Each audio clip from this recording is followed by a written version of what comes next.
सुधा जी ने इन्फोसिस फाउंडेशन की शुरुआत की और ये एक बेहतरीन ऑथर हैं। इन्होंने कई सारे अनाथालय जो हैं वो शुरू किए, रूरल डेवलपमेंट में इनका बहुत बड़ा योगदान रहा है। और ये इतनी पावरफुल लेडी हैं कि यूके के प्राइम मिनिस्टर जो हैं वो भी झुक के इनके पैर छूते हैं।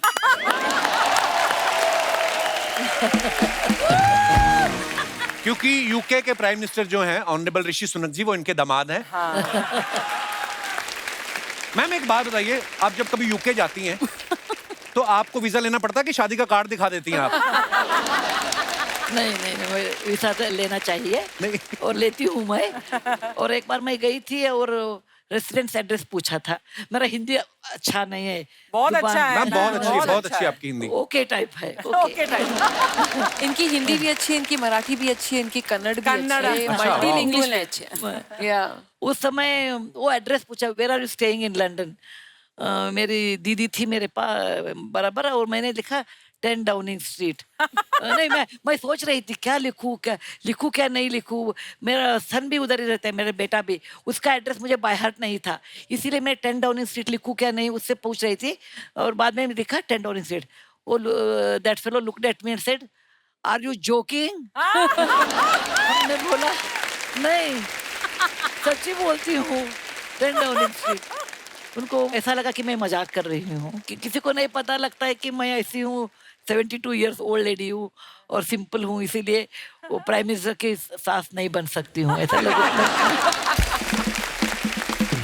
क्या मैम, आपको एक बार आप जब फ्लाइट पर जा रही थी कहीं अब्रॉड, तो 2 बिजनेस क्लास पैसेंजर्स ने, आप लेडीज ने आपको ये भी कहा था कि आप वो इकोनॉमी वाली लाइन में जाइए, yes, ये आपकी जगह नहीं है ना? हाँ, एक बार मैं हिथ्रो में, अभी नहीं 4-5 साल पहले हिथ्रो एयरपोर्ट में थी। मैं सलवार कमीज पहनी थी और बिजनेस क्लास का टिकट था मेरे पास। वो क्यू में खड़ी थी।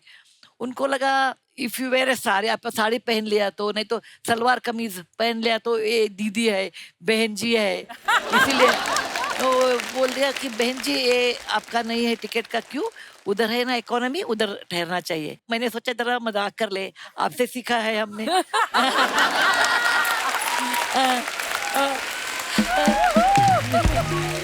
आप तो गुरु है इसमें। अरे इसीलिए मैंने बोला नहीं, मैं इधर खड़े रहती हूँ। वो बता दिया कि तुमको मालूम है बिजनेस क्लास टिकट कितना महंगा होता है, कितने एडवांटेजेस है। और दोनों बात करते थे, हमने ऐसे ही चुप रहे। वो बोल दिया है हिंदी में बोलते थे, बाद में बोला इंग्लिश में बोलना शुरू किया।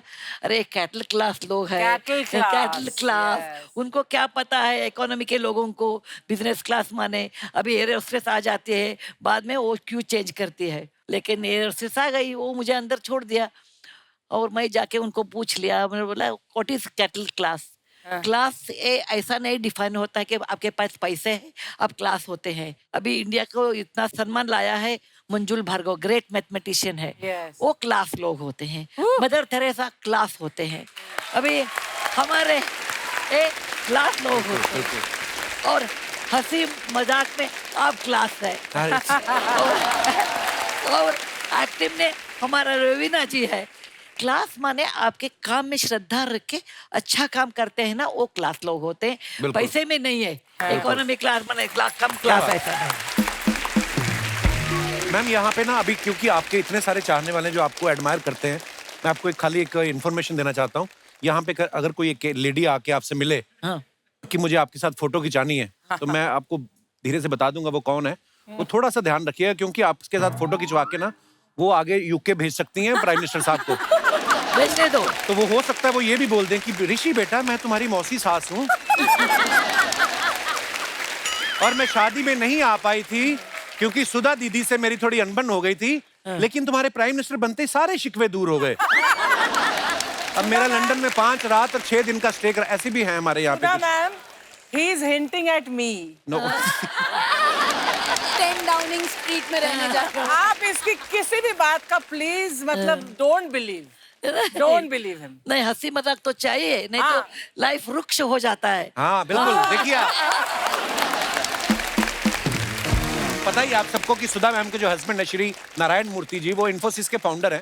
और कहते हैं ना कि जैसे मैंने भी बात की कि सफल आदमी के पीछे एक औरत का हाथ होता है, लेकिन सुधा मैम जी के बारे में हमने सुना है कि इनके हाथ के साथ साथ इनके हाथ में 10,000 रुपया भी था जो आपने शायद मूर्ति सर को लोन दिया था। Is it true ma'am? सच है। मूर्ति साहब इन्फोसिस 1981 में शुरू किया। अच्छा जी। और हमारे पास पैसे नहीं थे, हम बम्बई में थे। हम अच्छा जी। रेंटेड हाउस में रहते थे बांद्रा में। और एक दिन वो आके बताया कि मैं एक सॉफ्टवेयर कंपनी शुरू करते हैं मेरे साथी के साथ। हमने बताया कि पैसे किधर है, और we came from a middle class family, पैसे नहीं थे। Then he explain to me कि India requires a software revolution, ऐसे भाषण दिए वो। बाद में हमने बोला ओके, मैं क्या करना चाहिए, next 3 years I will not earn any money, तुम काम करना और पैसे लाना घर को, और जरा मुझे पैसे देना भी शुरू करने के लिए सपोर्ट करना। तो मेरे पास बिना मूर्ति के नॉलेज से मैंने अंदर एक ओवल्टीन डब्बा में 10,250 रखी थी। Amazing, amazing. मैं ये सभा में बोलती हूँ, सब लेडीज को ये बोलती हूँ, हस्बैंड के ज्ञान के बिना please save money and keep it. I think Sudha ma'am 99.9% Indian women जरूर करती हैं ये।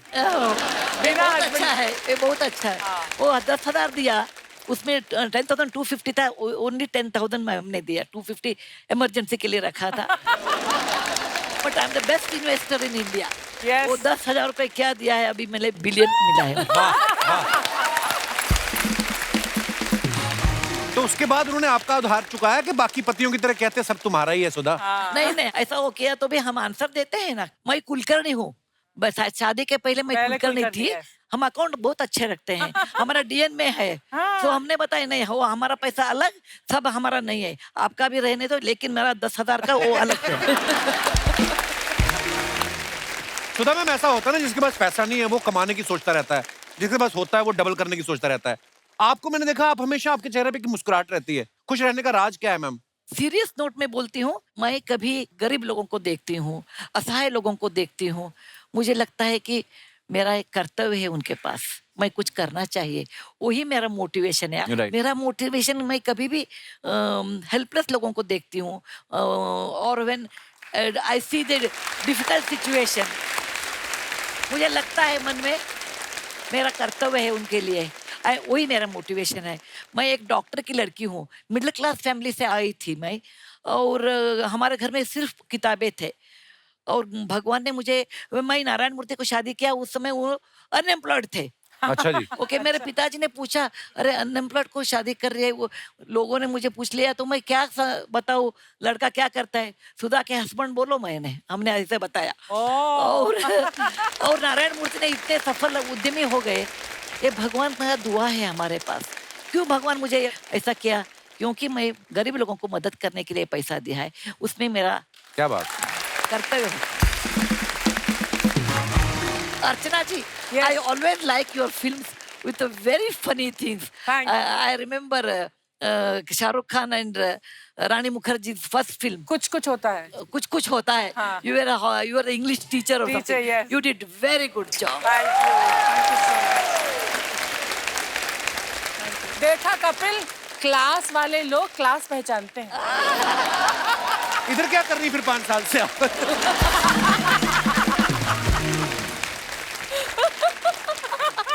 नहीं, मुझे पता आप दिल से प्यार करती मुझे। दिल से बिल्कुल। लड़की हो जाने से मैंने पानी लगा के रखी थी, आए बड़े उसके पास लगा के। मैंने पहले बोला था रिजल्ट का। दामाद जी समझा लो अपनी बीवी को, आज इसने मुझे एटीएम में से पैसे नहीं निकालने दिए। तो आप कार्ड से निकाला करो ना, स्क्रू ड्राइवर से क्यों निकालती हो आप? ये मेरी दूर की पत्नी है मैम, कजन भाई। मैं क्लियर कर देती हूँ, बेटर तो वो है, ये तो सिर्फ हाफ है। मम्मी तुम कौन सा 8 फीट लंबी हो, हाँ? जैसा पेड़ वैसा फल। ऐसा है? अरे ऐसा है, पेड़ तो ये स्ट्रॉबेरी का था, लेकिन इसके डैडी जी अच्छे माली ना निकले। ये देख, वरना आज मेरी बेटी रवीना टंडन जैसी होती। सुधा जी, ये माफ कीजिएगा, ये एक्चुअली मेरी सासू माँ है। मेरी जब शादी हुई थी ना, तो विदाई के वक्त गाड़ी को धक्का देखते देते ये और मेरे ससुर जी डिग्गी में बैठ के आ गए तब से। ये गए ही नहीं वापस ही नहीं जा रहे हैं तब से ये। क्या दामाद जी, सास ससुर को ऐसे नहीं कहना चाहिए। सोचे दामाद जी, सास ससुर का आशीर्वाद हो तो दामाद प्राइम मिनिस्टर तक बन जाता है। क्यों सुधा जी? है कि नहीं? लेकिन सास शुड बी सिंपल होना चाहिए ना। आपको पता है ये हरकतें कैसी करती हैं? उस दिन मेरे लैपटॉप में ना ब्रेड में आलू डाल के लैपटॉप में रख दिया है। कहती सैंडविच मेकर काम क्यों नहीं कर रहा है? लैपटॉप बोलते हैं उसको। अरे दामाद जी, भूल गए। जवाब दो अभी, जवाब दो। अरे जवाब दे रही थी मैं। अरे कहने को तो मेरे पास बहुत कुछ है दामाद जी, हाँ, लेकिन मैं जवाब दूंगी नहीं, क्योंकि आप मुझसे भी बड़ी औरत हो। आपने और 4 बातें सोच के रखी होंगी, ये बोलूंगा। है कि नहीं? मेरे भूल गई। बात कर रही है। एक तो तुम्हें मटर खाना बंद करो प्लीज। बाजार में जाके 2 किलो मटर खरीदे थे, आज मैंने 1 किलो बचा है सिर्फ। अरे तो क्या हुआ, जब तू मटर पनीर की सब्जी बनाएगी तो उसमें से मुझे मटर मत दियो, मैं पनीर खा के काम चला लूंगी, ठीक है?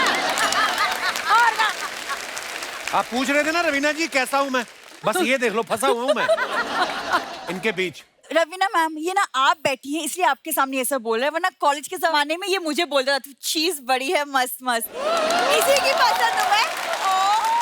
कॉलेज के टाइम में पढ़ाई का कितना प्रेशर होता है, प्रेशर में आदमी गलत फैसले लेता है, आपको पता ही है।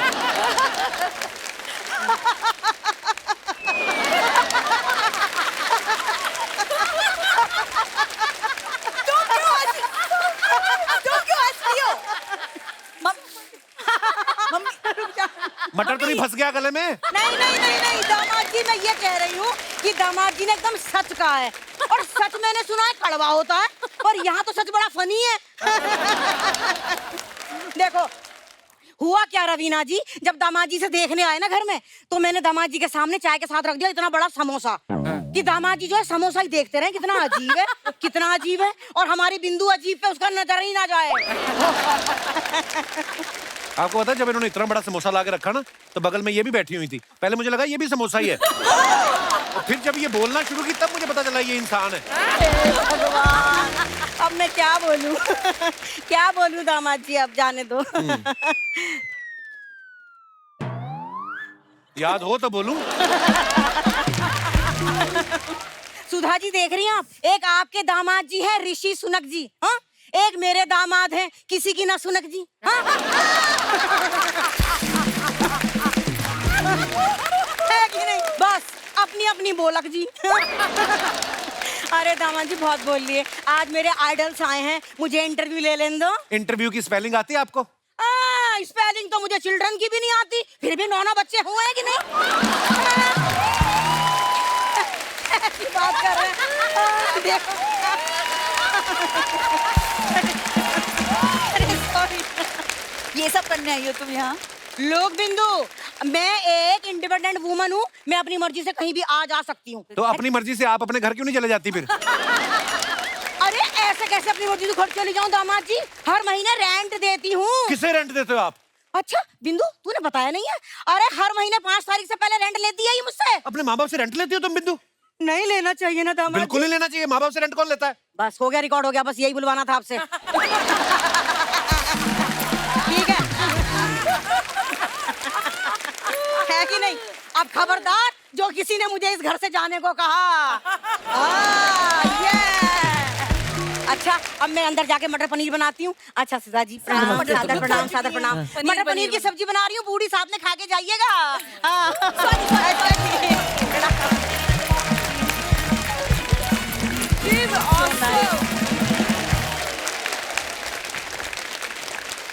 गुनीता, आपके बारे में सुना कि पहले जब ऑस्कर, जो उस समय हमारी प्रेसिडेंट थी प्रतिभा पाटिल जी, आपने कुछ चिट्ठी लिखी थी उनको, वो क्या किस्सा था वो?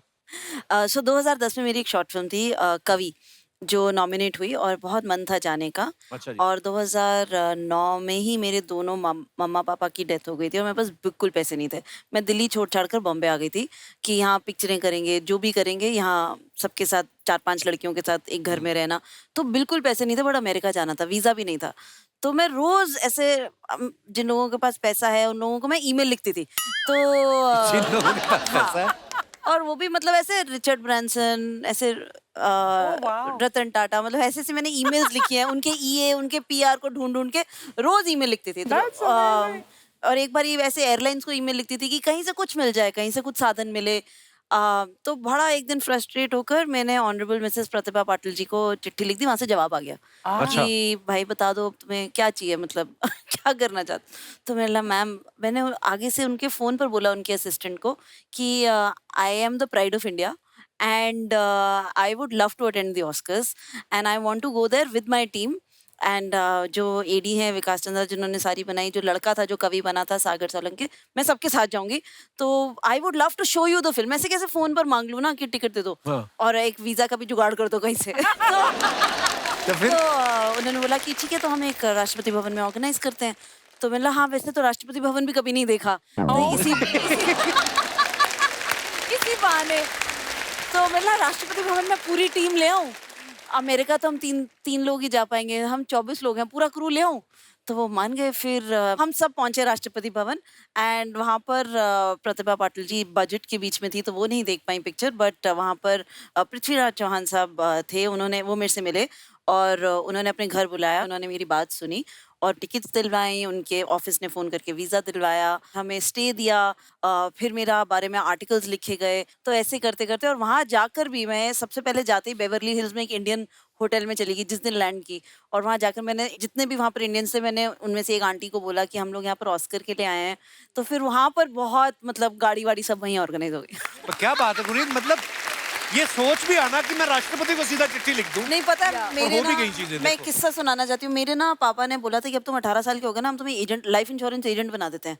तो उनका मन था कि वो अपने दोस्तों को लाइफ इंश्योरेंस बेच देंगे और मुझे उसका रेवेन्यू मिलता रहेगा। अच्छा। हर साल जो जैसे रिन्यू करेंगे तो मुझे कुछ कमीशन मिलता रहेगा। तो वहाँ मैंने कोर्स किया। अच्छा। और बस ये मैं किस्सा आपको इसलिए सुना रही हूँ क्योंकि जब आप लाइफ इंश्योरेंस एजेंट बनते हैं आपको एक सिखाया जाता है that you have to be used to no. आपको बहुत लोग मना करेंगे बिकॉज आप अपने ही सर्कल में और लोगों को जाकर बोल रहे हो कि देखो आप अगर मर जाओगे तो अपने फैमिली के लिए कुछ कर्ज करके चले जाओ, हमें अभी पैसे दे दो। और इतने लोग कट टू कट जीते हैं और इंश्योरेंस के बारे में इतना नहीं सोच पाते एंड वो कहीं ना कहीं गलती भी है। तो but the crux of my learning was कि 10 people will say no to you and 1 person will say yes. Awesome. But you have to keep going. अच्छा, सुधा जी के बारे में भी हमने सुना है। सुधा जी, आपने JRD टाटा साहब को कुछ चिट्ठी लिखी थी, कुछ आपने शायद उनसे कंप्लेंट किया था किसी, वो क्या किस्सा था Sudha ji? I think we are all famous for writing letters. Asking Pride of India. 1974 हम बेंगलुरु में टाटा इंस्टीट्यूट में एमटेक कर रही थी। मेरे क्लास में मैं अकेली लड़की थी। मैं बी किया था 1972 में। उस साल भी यूनिवर्सिटी में मैं अकेली लड़की थी, सब बॉयज। ओके। और मुझे अमेरिका में स्कॉलरशिप मिला था पीएचडी करने के लिए। एक दिन मैं हॉस्टल को आ रही थी और एक चिट्ठी एक नोटिस बोर्ड पे था, Telco Pune Jamshedpur is inviting young bright engineers with a good salary training, लेकिन बाद में lady students need not apply. 2 line था। आपके एडवर्टाइजमेंट में होता है ना, cigarette is injurious to health, छोटे लेटर में ऐसा था। मुझे बहुत गुस्सा आ गया और वो 23 इयर्स की थी। गुस्सा उस समय ज्यादा आता है, अब आजकल नहीं। और पढ़ने के बाद मैं हॉस्टल गई और एक पोस्ट कार्ड लिया और उस पे ऊपर लिखा sir JRD Tata, because JRD Tata हमारे इंस्टीट्यूट को एवरी ईयर आते थे टाटा का बर्थडे मनाने के लिए 15 मार्च को। अच्छा। मैं बहुत दूर से उनको देखती थी। हम तो स्टूडेंट्स थे और मिडिल क्लास फैमिली बैकग्राउंड था, ऐसे बड़े बड़े लोगों को नजदीक जाके बोलने का हिम्मत नहीं था। और वो बहुत हैंडसम थे। बहुत ग्रीक स्टैचू ऐसे होते थे। और मैं आके चिट्ठी उनको लिखा कि sir Mister JRD Tata, when country was not independent that time your group started chemicals, locomotive and iron and steel industry and you are always ahead of time. And समाज में महिला और पुरुष दोनों 50-50% होते हैं और महिला को आप चांस नहीं दिया तो you are cutting the services of woman, that means your country will not progress. And कभी महिलाओं को एजुकेशन नहीं है, कभी उनको जॉब को अपॉर्चुनिटी नहीं तो ऐसा कंट्री और ऐसा समाज कभी ऊपर नहीं आता है। बिल्कुल। और ये मिस्टेक है आपका कंपनी का। ऐसे हम जस्ट लिख दिया और उनका एड्रेस मुझे मालूम नहीं था। हम हुबली के हैं, इंटरनेट नहीं उन दिनों में। हमने ऐसा सोचा कौन नहीं लिखा है lady students need not apply, Telco company ना। ओके, JRD टाटा टेलको बॉम्बे, इतना ही मैं एड्रेस लिखा के पोस्ट कार्ड पोस्ट किया। हमने ऐसा ही लिख दिया। JRD टाटा तो अनभिषिक्त सम्राट थे ना, उनको पोस्ट कार्ड मिला।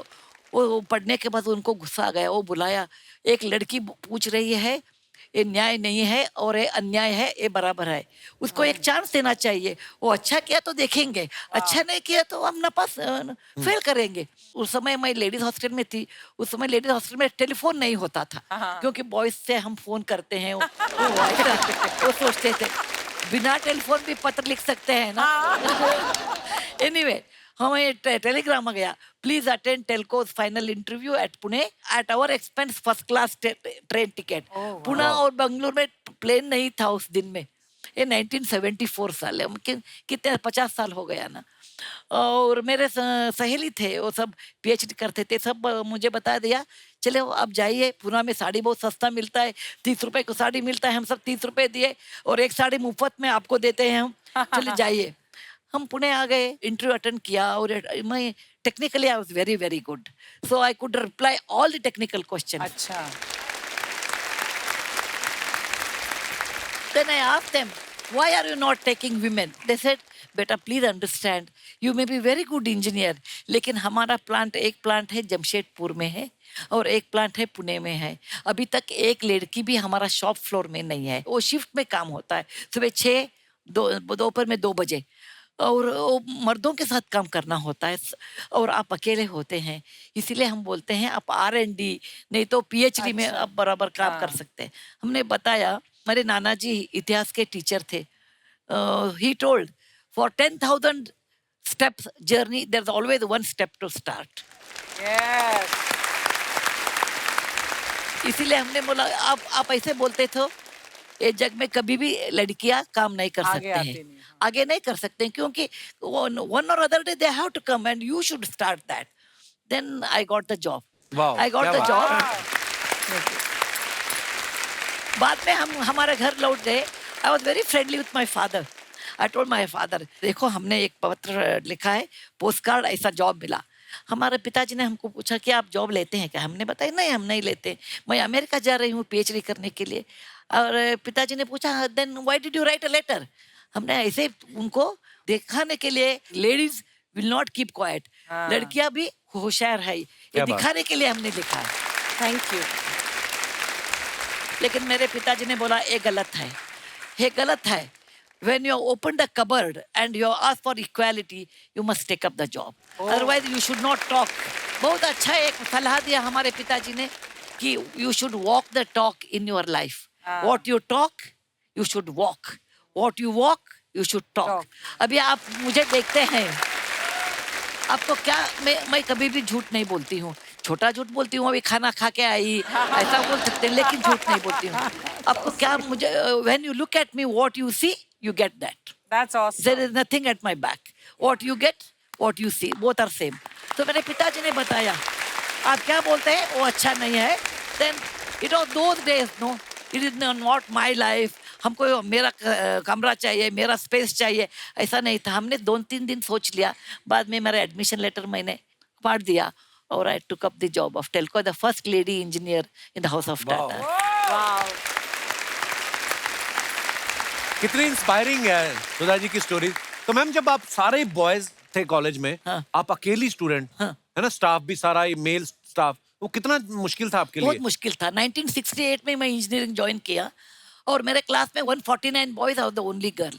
इन the university there 599 boys are the only girl. Oh my God. And there was no toilet, because हमारे कॉलेज में ऐसा ये सोच दिया, लेडीज नहीं आते, लेडीज टॉयलेट किसके लिए चाहिए, वेस्ट हो जाता है। Then? और हमने ज्वाइन किया, ज्वाइन के बाद वो उनको लगा अरे 2-3 महीने रहती है, बाद में छोड़ के जाती है, इसीलिए टॉयलेट नहीं बनाया। हमारे प्रोफेसर को ऐसा लगा, अरे ये लड़की क्या करती है इंजीनियरिंग, ये मर्दों का काम है।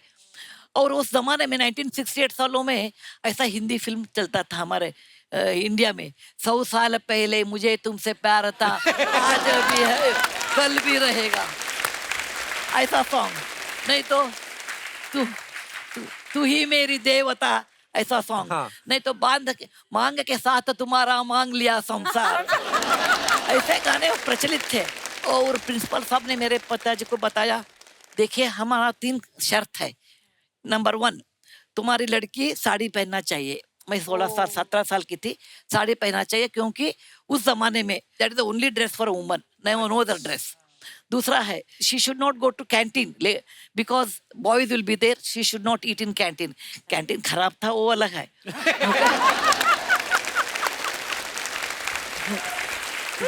तीसरा कंडीशन था, आपकी बेटी किसी बॉय के साथ बात नहीं करना। अरे बॉयज ही ना मुझे साथ बात नहीं करते थे, वो डरते थे। अच्छा। ओके, लेकिन वो बहुत मुश्किल था। हमने मन कर दिया कि नहीं, I will do this engineering. Let there not be any toilet. I will walk home in case I have to use the restroom. I will not talk to boys. It doesn't matter. But I will do my work very well.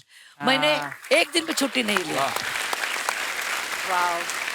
और मेरे पिताजी को इतना मुश्किल हुआ, लोग बोलते थे, डॉक्टर साहब आपके भेजा में क्या है, आपको 3 लड़कियां हैं, ये लड़की को एक टीनेज में है, उनको मालूम ये ऊपर खाली होता है, अभी वो इंजीनियरिंग करती, बोलती है आप नहीं डालना उसको, इंजीनियरिंग नहीं कर सीखना, अवकाश नहीं देना उनको, क्योंकि वो लड़की इंजीनियर हुआ तो कौन शादी करेगा उसको। अरे उनको मालूम नहीं था, तुंगभद्रा रिवर के उस पार हमारे साजन थे। आप कितने प्यारे हो।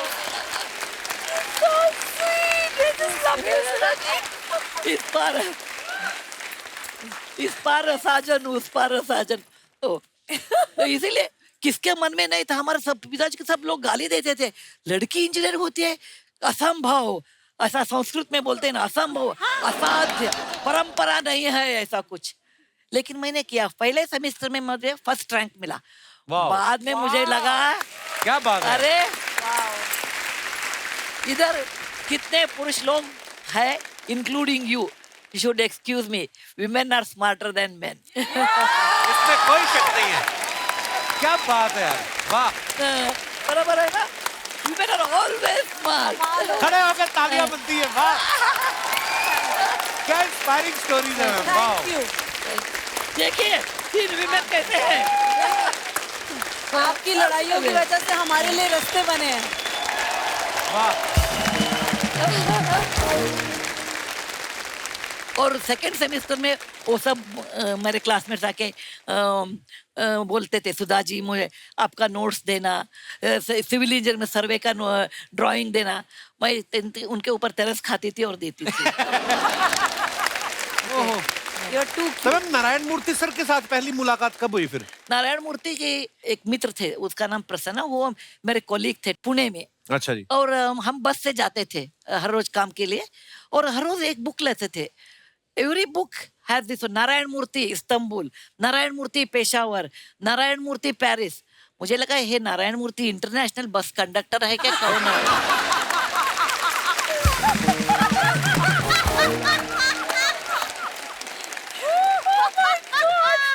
ऐसा लगता है क्या नहीं, हर रोज इनका डेस्टिनेशन अलग है।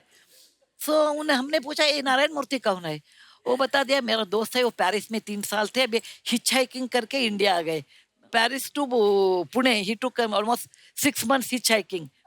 और वो बता दिया वो भी कन्नड़ा बोलते हैं हमारे जैसे। अच्छा जी। और एक बार मिलने को चाहते हैं। मुझे लगा एकदम फिल्म हीरो के जैसे हैंडसम और बोल्ड, नारायण मूर्ति डैशिंग, इंटरनेशनल बस कंडक्टर आते हैं। When he open the door, मुझे लगा ये कौन है आदमी, छोटा बच्चा।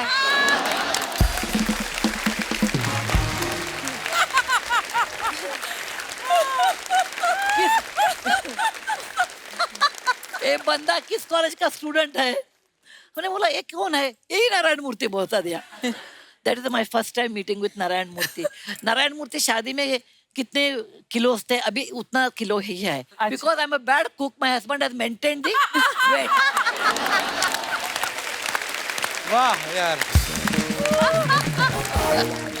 मैम आपका ह्यूमर कितना अच्छा है, मतलब किसी भी बात में कुछ भी निकाल के, वाह मैम आपकी स्टोरी तो इंस्पायरिंग है ही। मतलब मैं एक बात बताना चाहती हूँ दर्शकों को और आपको भी, मैं ऑथर हूँ ना, अभी ऑथर हो सीरियस नॉवेल लिखना बहुत आसान है। वो मराठी में रडा रडी बोलते हैं ना, वो आंसू आ गया, ऐसा बोला, झगड़ने का। Most difficult is humour.